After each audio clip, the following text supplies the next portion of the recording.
Hi everyone, welcome to my channel. আজি মই আপোনালোকক দেখাম যে মোবাইল ফোনৰ ৰেডিয়েশ্যনৰ ফালৰ পৰা আমাৰ কেঞ্চাৰ ৰোগ হ'ব পাৰে নেকি। যে মোবাইল ফোনৰ ৰেডিয়েশ্যনত বহুতে কয় যে আমাৰ মোবাইল ফোন বেছি ইউজ কৰিলে আমাৰ কেঞ্চাৰ ৰোগ হোৱাৰ সম্ভাৱনা আছে। তো এই বিষয়ে অলপ চাম, বলক ভিডিঅ'টো ষ্টাৰ্ট কৰোঁ।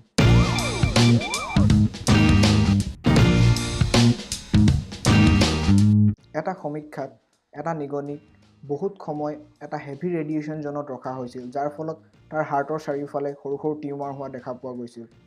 তো এইটো আপোনাৰ যিটো ৰেডিয়েশ্যনৰ মাজত তাক ৰখা হৈছিল সেইটো ৰেডিয়েশ্যন নৰ্মেল ফোনৰ ফ্ৰিকুৱেঞ্চিত পোৱা নাযায়। তো ইয়াত চিন্তা কৰিবলগীয়া একো কাৰণ নাই, কাৰণ যিটো ৰেডিয়েশ্যনত তাক ৰখা হৈছিল সেইটো বহুত হেভি পৰিমাণৰ ৰেডিয়েশ্যন আছিল। এটা কথাই আমাক সদায় মনত আহি থাকে যে চেলফোনৰ ৰেডিয়েশ্যনৰ ফালৰ পৰা আমাৰ কেঞ্চাৰ ৰোগ হ'ব পাৰে নেকি, স্পেচিয়েলি ব্ৰেইন কেঞ্চাৰ। এইটো সঁচা যে চেলফোনৰ পৰা এটা ৰেডিয়েশ্যন হয় আৰু সেইটোৰ নাম হৈছে radio' frequency radiation.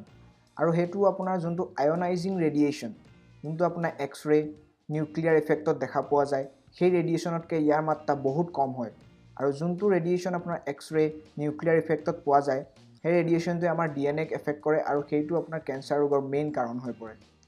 Federal communication commission বুলি এটা এজেঞ্চি আছে, যোনটো এজেঞ্চিয়ে এইবোৰ বস্তু কণ্ট্ৰল কৰে যে এটা স্মাৰ্টফোনৰ পৰা কিমান ৰেডিয়েশ্যন ওলায় আৰু তাৰ ওপৰত যাব নিদিয়ে। যোনটো ৰেডিয়েশ্যন লিমিটৰ ওপৰত গ'লে আমাৰ শৰীৰৰ কাৰণে বহুত হানিকাৰক হয়।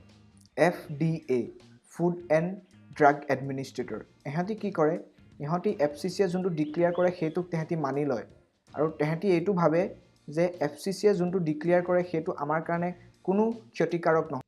আৰু FDA কি কৰে, FDA এইবোৰ ৰিচাৰ্চ কৰিবলৈ NTP বুলি এটা এজেঞ্চিক দিয়ে আৰু ইহঁতি এৰাউণ্ড 100 টাইমছ ইনভেষ্টিগেট কৰে, 100 টাইমছ ৰিচাৰ্চ কৰে।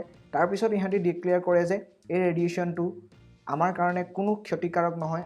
যদি আপোনালোকে মোবাইল ৰেডিয়েশ্যনৰ বিষয়ে বহুত ভালকৈ জানিব বিচাৰিছে, মই আপোনাৰ ডেছক্ৰিপশ্যনত কেইটামান লিংক দি দিছোঁ, সেইকেইটা পঢ়ি আপোনালোকে আৰু বেছি ভালকৈ মোবাইল ৰেডিয়েশ্যনৰ ওপৰত জানিব পাৰিব।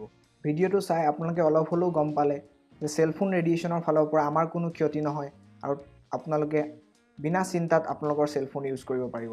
তো ভিডিঅ'টো চাই যদি ভাল পালে প্লিজ লাইক কৰিব, কমেণ্ট কৰিব আৰু সকলোকে শ্বেয়াৰ কৰিব। Thank U.